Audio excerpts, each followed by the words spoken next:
Lovely. There's recording. Great. Excellent. Well, welcome to RBCM at Home. My name is Kim Goff. I am a learning program developer at the Royal BC Museum. I hope everyone is doing well and taking care of yourselves however you need to. I'm coming to you from my home on the territories of the Lekwungen-speaking people in Esquimalt. And like many of you, staff from the museum has been asked to work at home.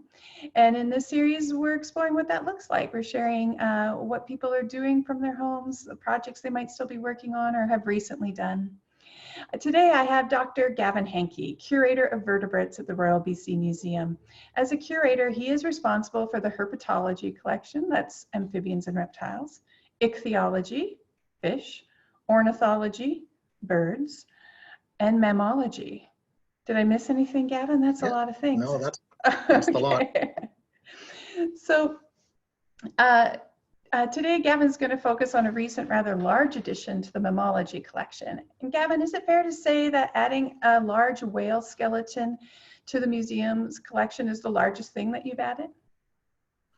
Yeah, we've got the gray whale was one of the largest things we've added. We do have parts of a blue whale still yet to come, which I have to admit is the jaws alone are 18 feet long. So that will be the largest thing. I'm still not sure where I'm going to put it. Wow. Yeah, that's an issue for sure. So Gavin, you've got not just the issue of where you store it, but how you get it, how you prepare it. And you're going to take us through that today. So if you would like to share your screen and take it away and show us all these steps.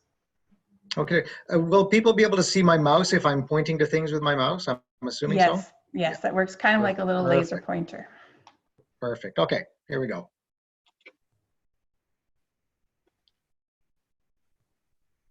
All right, we'll go up here, get the PowerPoint going. So yeah, you can see me photoshopped in the top corner of that image there. A couple of years ago, well, it's actually several years ago now, I was asked if I wanted a whale. And as you can imagine, that's a big decision. Where do you put it? And it's expensive to prepare a whale. So the decision to say, yeah, sure, we'll take it, can't be taken lightly. So it was 2015, on the 20th of April, a gray whale washed up. And that was, I'll show you a map in a second. And it was a female, and it was a young one, and only 10 meters long. So as whales go, this one isn't big, but that's still an amazing undertaking to turn that whole whale that you see on the beach down to a skeleton that we will be able to store safely at the museum. So here's where it was. I know this is really zoomed in. Just to put you in context of where we are, this is Tofino. This is Long Beach, the Wiccan-Inish centers around here, and this is Ucluelet. So we're on the west side of Vancouver Island.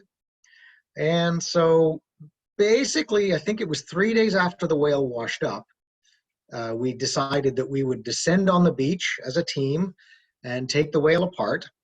So what that meant for me is that I would drive to Parksville the day before, and then first thing in the morning, first light basically, drive over the island to Long Beach to actually participate.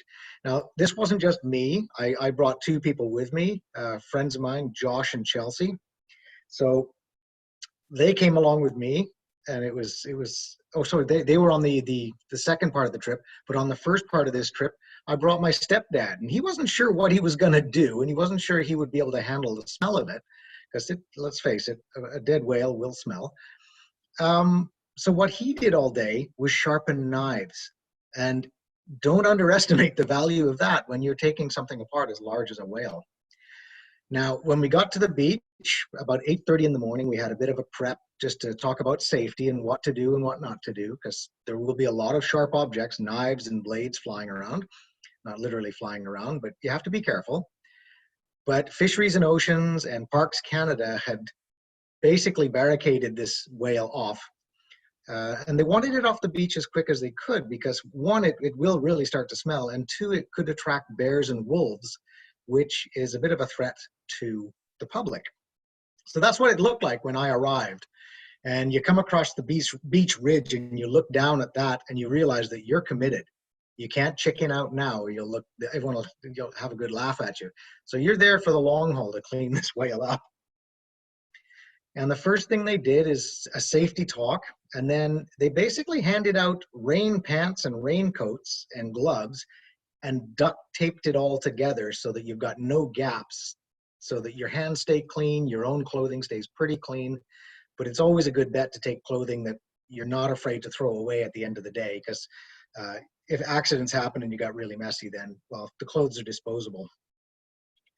Now, I put up 2 of these.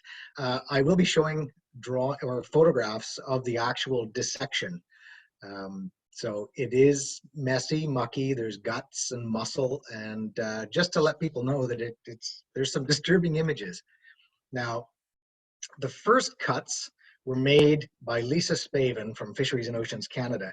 She is, I mean, maybe I shouldn't say she's gutsy, but because this is what we're dealing with today, but the whale lying on the beach will eventually build up gas as it starts to decay.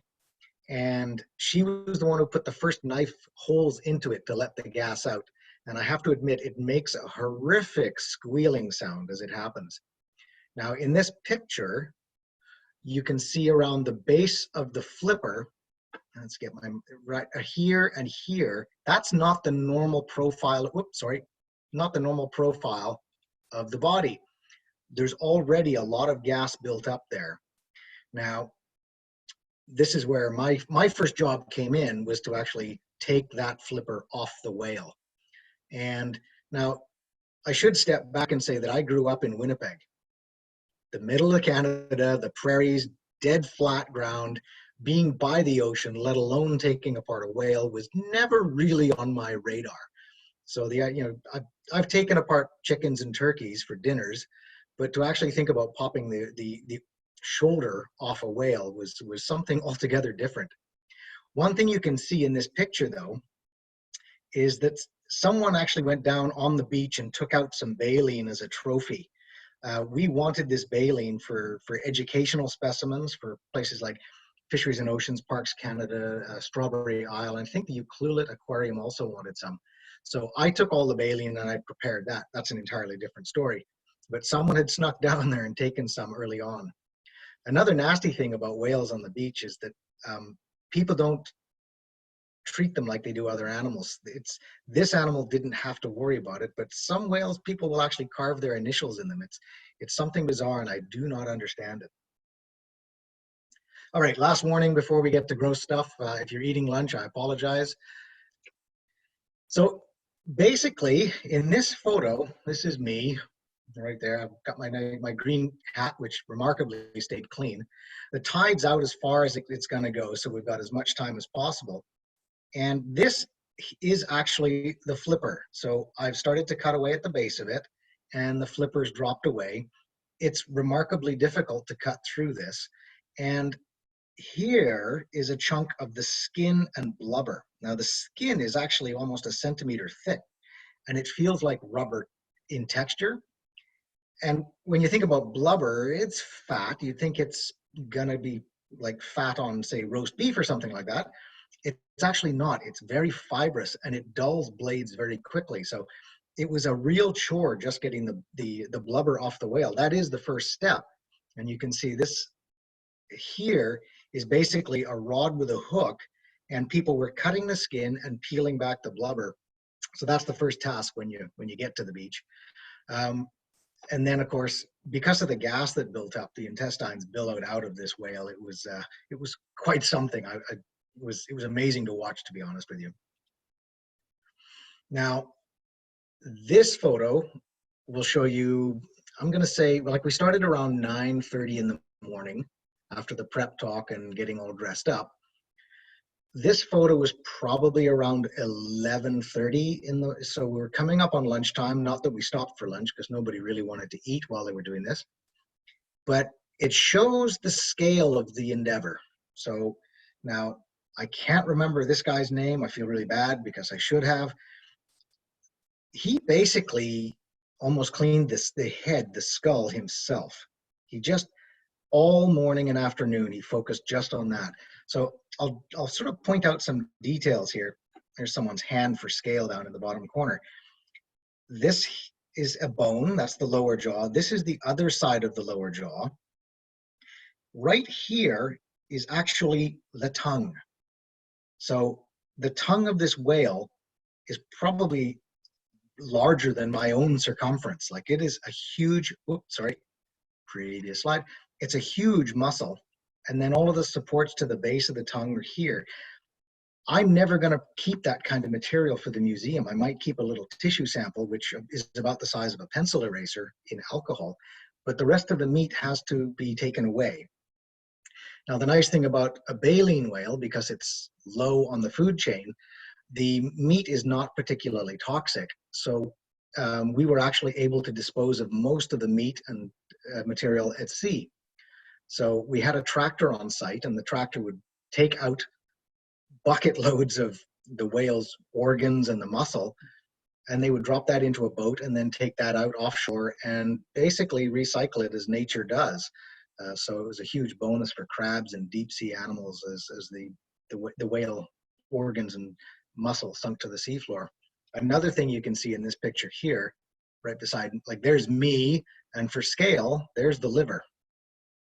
And part of the reason for being here is to try to figure out why this whale died. And I don't recall we actually got a conclusive reason, but you can see in the liver, Lisa Spaven from Fisheries and Oceans Canada had cut into the liver to see if the liver was normal. So not only are we taking this apart for the museum so that we can get the bones for the research collection, Fisheries and Oceans they're doing some real science here to try to figure out pathology and was this a ship strike? Was there a problem with the animal?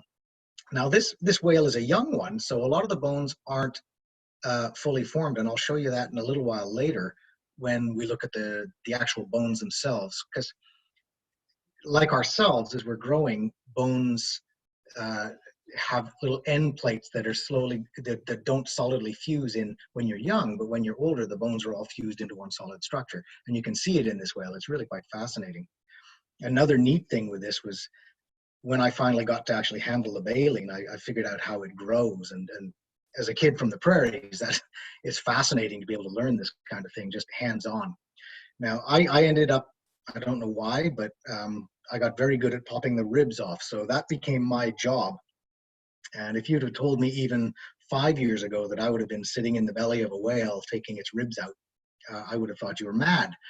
But that's basically what happened. So we had about 15 people, starting from 9:30 in the morning till around, it was about 4:30 in the afternoon when we were done.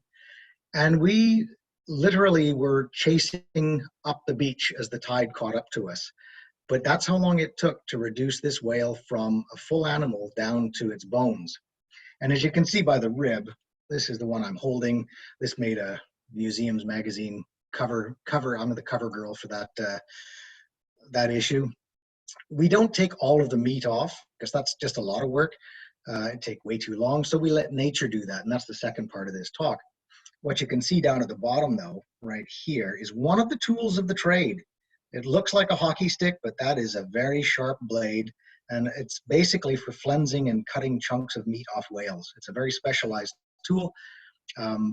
So it was fascinating to be working with some very, very dangerous equipment. The other thing I did very early on is you realize how slippery the whale is. So you end up coating your gloves in sand and then grabbing a knife so that you don't lose control of the knife, because we could have had some very serious injuries, but we did the entire day. Nobody got hurt, which was fantastic. But you can see from my jacket, it was very messy work. Here's the skull and the lower jaws down here after we removed it from the whale's backbone. And you might not think that's a tough thing to do, but underneath the whale you can see some cargo netting. So we had to dig under the whale's skull to get the cargo netting underneath it. Then we tied that to the scoop or the shovel on a tractor, and then we lifted the head of the whale and then had to very carefully cut right behind the skull to separate the backbone. And the neck vertebrae on whales are really intricate, and they're fine plates. So we wanted to make sure those were intact. It was really delicate work and quite nerve-wracking too, because you're dealing with some heavy bones, and there's still with the meat on, so it's very heavy work to do. And so we wanted to be safe for ourselves. We wanted to make sure the whale didn't get damaged. It was quite an experience. But you can see that most of the skin's being removed, and we're down to the bare essentials, but not much more than that.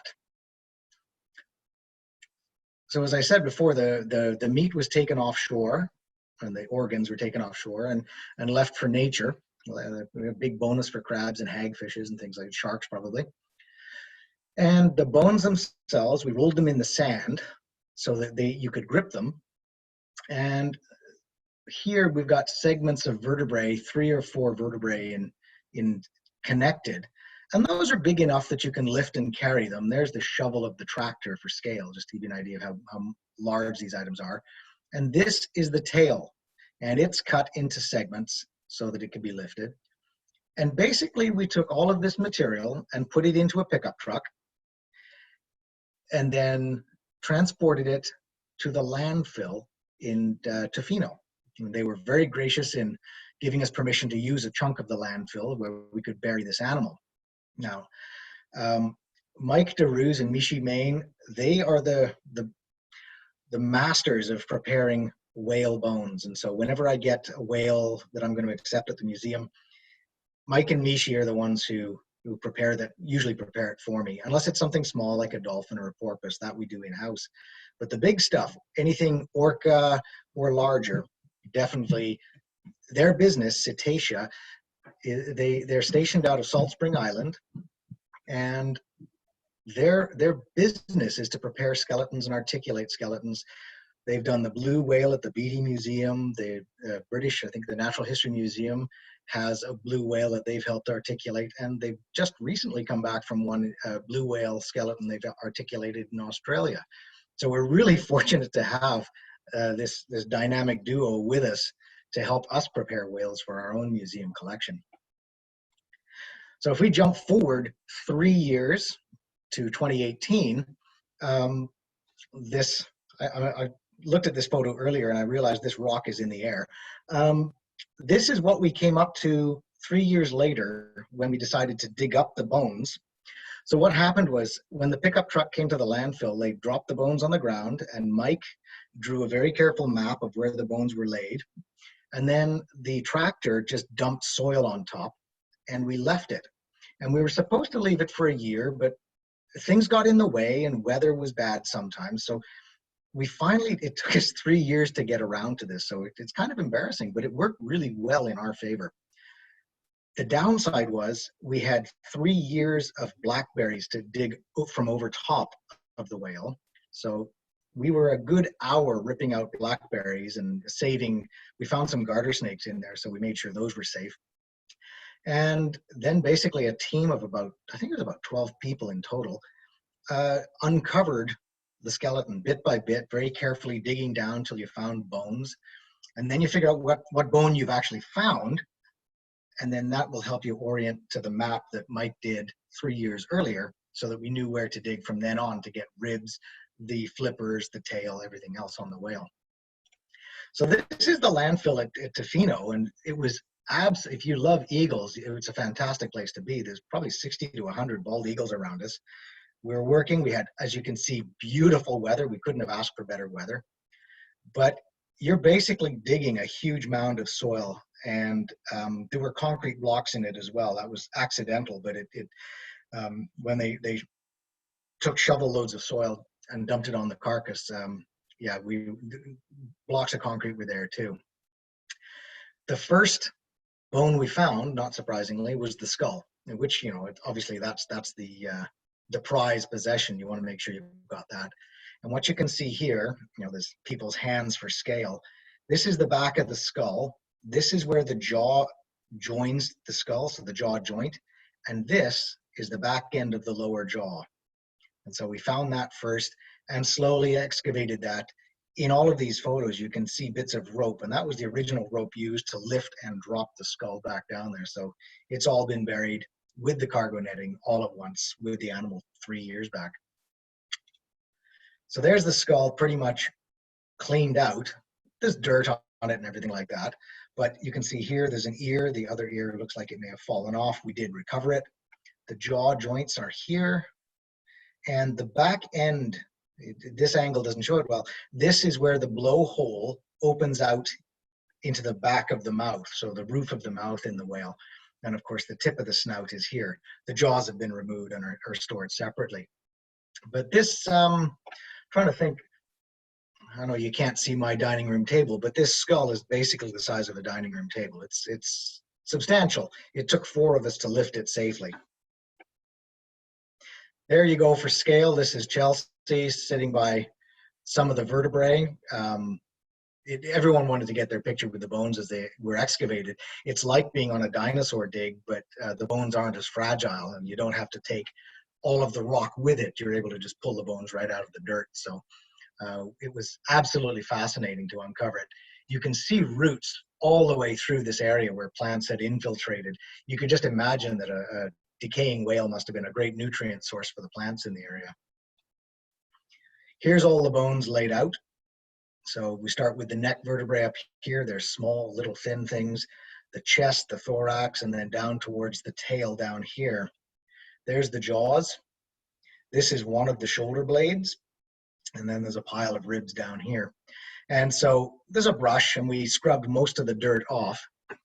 Because you don't want to, you want to travel with just bones. You don't want to take dirt home. One neat thing you can see here is that the tips, the end plates on the vertebrae were loose. And these plates, we call them cookies because they kind of look like a cookie or a pancake. And at least we were able to make sure that each cookie went back with its respective vertebra. But the animal was young enough that those plates weren't solidly fused in place. On an older animal, those plates would not have come off. Here's the hands, or the flippers. Obviously people for scale, but they were put into a fine mesh net so that we don't lose the tiny bones, because when you get to the tips of the fingers, you don't want to lose those little bones. And here again, you can see the tips of the bones aren't fully fused. This is the humerus, the radius and ulna, and then the rest of the hand. The carpal bones are in there. They're little round. They almost look like pebbles. It was amazing to get all of these bones intact, and I think it looks, this looks like Mike here, and I think that's actually, it's either part of the hyoid or, but it's the one bone we didn't find, which I'm surprised that we lost it, was the sternum, so the breastbone, and that actually vanished. So we don't know if it accidentally got thrown away with a shovel load of dirt or not, but that's really the only thing we lost on this specimen, so it was great. The other nice thing was leaving it in the ground for 3 years. It was so perfectly clean. It smelled like soil. There was no smell of a decayed animal or anything like that. It was stunning. So all we had to do is, well, Mike basically did this. He took the whale bones to Salt Spring Island, to his property, and then power washed them. And that's all that was required. Sometimes we have to degrease bones if there's grease still inside the bone itself. This time, no, they were perfectly clean, and we just washed them. And that's basically most of the whale right there. The jaws and the skull have already been put in the truck. You can see, yes, I said it was the Tofino landfill, so there's the landfill there. We parked over here and hoped we didn't get a puncture in our tires because there was a lot of debris in the surrounding area. But that's basically what it takes to get a whale from the beach into a state that we can now put into the museum's collection. And these bones to this day are housed on shelves. They're about the same color, but they are now, of course, washed and cleaned. There was still a little bit of dust and dirt on them at this point. One thing you can see here also, this is a shoulder blade and it's smashed. So one of the ribs also got smashed. So when they dumped the soil on top, some of the chunks of concrete that was a contaminant in the soil must have hit those bones and shattered them. So it's one of the risks you take, but the rest of the skeleton's in fantastic shape. So we're calling it a win. That's, of course, me there after a good day's digging, having a snooze. This is the team that was for the core for most of the day. We had people who would come and go from Parks Canada and other agencies to help excavate. But the core team here with the skull, everyone wants to have a photo with the prize. But yeah, so it was a fantastic day to be out there. Great fun, lots of funny people, back-breaking work. but that's really what it takes to get a whale from the beach into the museum's collection. Wow, I that's think awesome, that will be my Gavin. last slide. Great. So if you click stop sharing, we'll see your face back again on the screen. Stop share. There we go. Thank you. A couple questions came up during your talk that I'll pass along. The first one was during the flensing stage. So when you're on the beach and you're breaking that skeleton or that carcass down, were there a lot of public around, or were they involved in any way? We tried to keep the public away. We don't want people getting any blood or meat on there. Like, you wouldn't want anyone splashed because it is smelly. And of course, there's always a risk of infections. So we kept people away. What was funny was watching people who would stand downwind and didn't realize that if they went upwind, it wouldn't smell at all. And they'd stand downwind, covering up their nose as if it was going to help. Because to be honest, it really did stink. So there were people around, and we took great amusement in watching how they behaved around it. But they weren't allowed to come up and actually touch the specimen. I was wondering about that. If, think of citizen science projects or using volunteers in any way, did most of the people on the team have some sort of biology or anatomy background, or did you have some folks with just who might be considered more general public? I think we had a few surfers. Yeah, so some of the people who volunteered came out through, I think it was a Facebook outreach program to say, hey, we've got a whale. Do you want to help clean it? And it's kind of funny because Lisa from Fisheries and Oceans said that people usually go to one whale prep. It's the real test is whether you'll go back and do another one, because once you know what it's going to be like, it takes some fortitude. Have you done more than one, Gavin? Nope, that was my first and only one so far. I will go back. It wasn't that bad for me. You would do it again.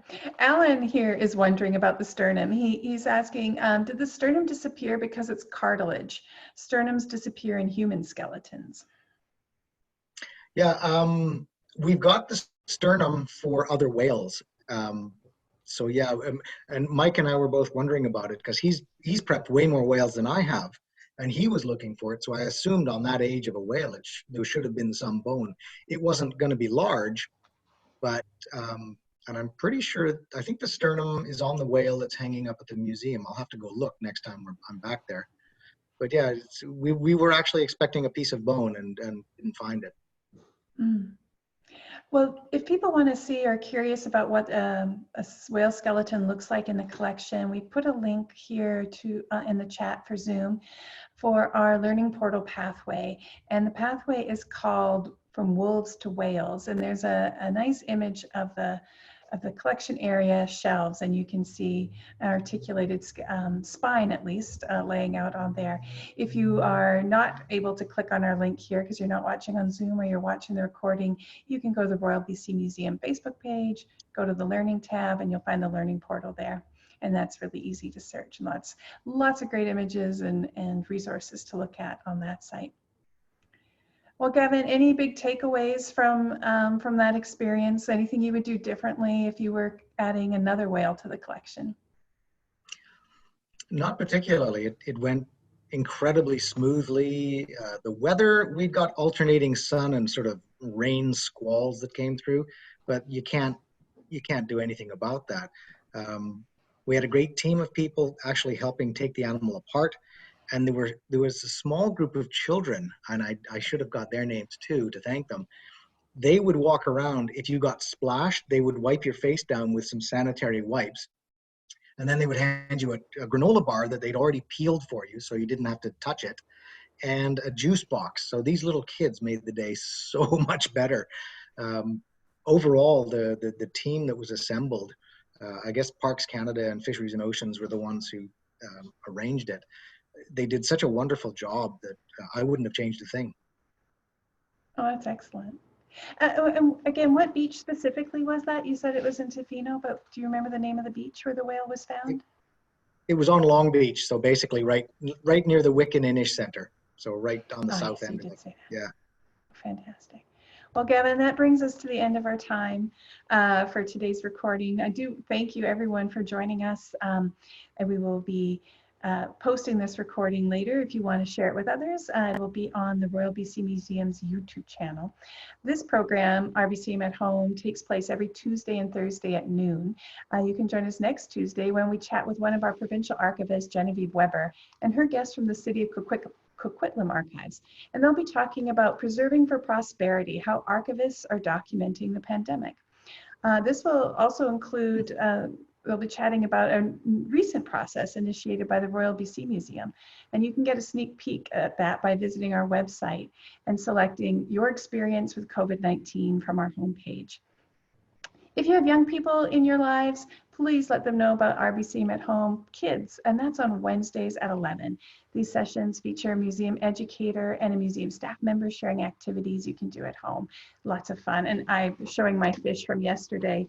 Gavin was on yesterday with drawing, so there's a very poor example of what you can do at those sessions. And we also have a program called RBCM at Home Outside. And yesterday for Earth Day, we were looking at the native plant garden with Dr. Ken Marr, curator of botany. So have a look, visit our website, check out our calendar and see what's on there.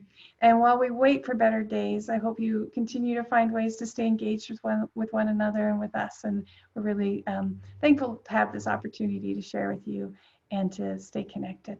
Take care, everyone. Thank you, Gavin. Oh, no problem. Thank you.